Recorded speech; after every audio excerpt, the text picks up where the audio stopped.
would make here if... Hey guys, today we're gonna make tortellini soup with little meatballs, the ones I made yesterday. And this is super delicious. This is like home comfort food from southern Italy. This is what we make in the wintertime. It feeds a lot of people and delicious. You're gonna need some celery, carrots, onion, a couple potatoes, and I also like to throw in fennel, one of those. Get out some parsley. The start to making this recipe is you're gonna make the broth. And we're gonna make it really dense. It's not gonna be like a brothy broth. It's gonna be a dense broth. You're gonna wanna get some tortellini, come in lots of different flavors. I got the one that has prosciutto inside, but you can get them like with spinach and like ricotta and like whatever you wanna put, or sometimes they come with mushrooms. Now my mom had a cooking tour in Bologna, which Bologna, if you don't know, is a city in Italy that's really famous for great food. Like they have really good food there. And they, I guess, are the home of tortellini. And this tour guide told her that tortellini, the original ones, should be about the size of your belly button. So I tried to get the small ones at the store, but they do come in different sizes. So, but just consider that when you cook tortellini, they're gonna get bigger as you cook them because it's pasta. Okay, so you're gonna start by chopping up your vegetables and putting them in a big pot. You can like roughly chop it. You could even throw them in whole, really. Get out a big pot. And you're gonna need olive oil. Talk about plastic waste. It's not really our fault. It's the people who sell stuff, it's their fault because they put everything in plastic. Plastic. They should just make rules so that the people who sell things don't put them in plastic. They put them in paper or something else. Okay, so get out a few carrots. Like I'm just gonna do like 2 big carrots. You're gonna wanna chop off the ends, and you do wanna grate your carrots because it's bitter. So take off the skin. Have you ever watched those shows on like MasterChef and they throw it in the broth, but they don't, you know, peel the carrots? I'm just like, it's gonna be bitter. So take off the bitterness. And you can also peel celery. So if you see like on the outside, it's like really, really green, it's gonna be bitter. So you can also peel that if you want. This isn't a good example because it's perfect. Just peel it like that. And it will take away the bitterness on the outside. So you can do that if you want. I'm just gonna do like 2 celery sticks and then 2 carrots and rinse it. Now you can use like really any vegetables you have in the fridge to make your broth. I typically go with carrots and celery and onions, potatoes, and then I like fennel because I like the flavor of it. Fennel, you kind of have to take off the bad parts, and they say not to rinse fennel. I don't know. Couldn't tell you that one, but it's got a very refreshing taste. It's kind of like, almost like pepperminty, but not that extreme. It's just refreshing. So I like to throw fennel in mine. Some potatoes, let's see. You also want to peel your potato too, because after we boil everything together, we're gonna blend it together and it's gonna be a nice creamy smoothness. So you don't want to blend in any bitterness. So take that out, and you can give that a rough chop too. Throw that in there. Okay, then what's missing? My onion. The trick with onions is if you breathe with your mouth open and not your nose, keep your mouth open, you shouldn't have a problem peeling onions.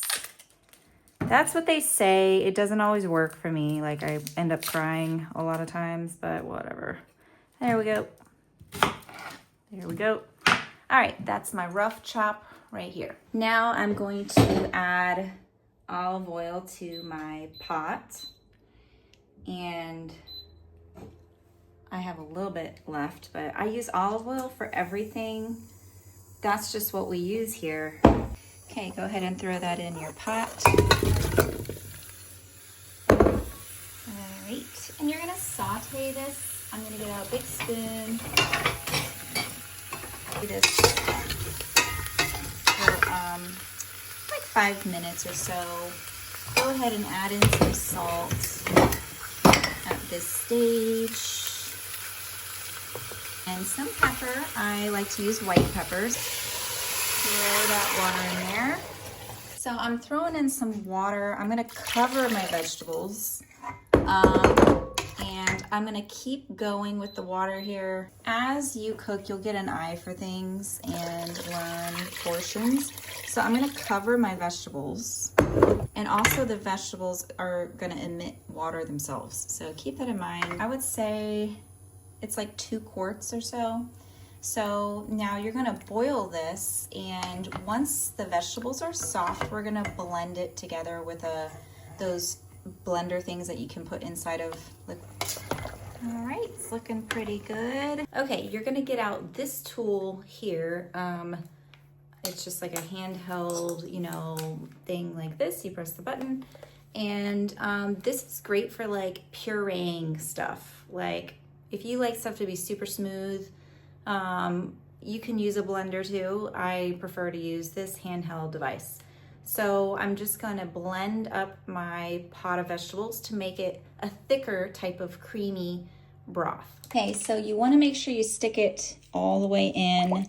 You don't wanna be up at the top here because you're gonna get it everywhere. This looks pretty smooth to me, and I'm gonna put this back on the stove and just taste it for salt. Gotta have some more flavor. You could also add like a bouillon cube or something. And now at this point, you're gonna add your little meatballs that we made from my video yesterday, which you can see here. So I'm just gonna add my little meatballs, and it's gonna cook directly. You're gonna put this in, like so. Now, that's gonna cook up. Let that cook a little bit, and then we're gonna add the pasta.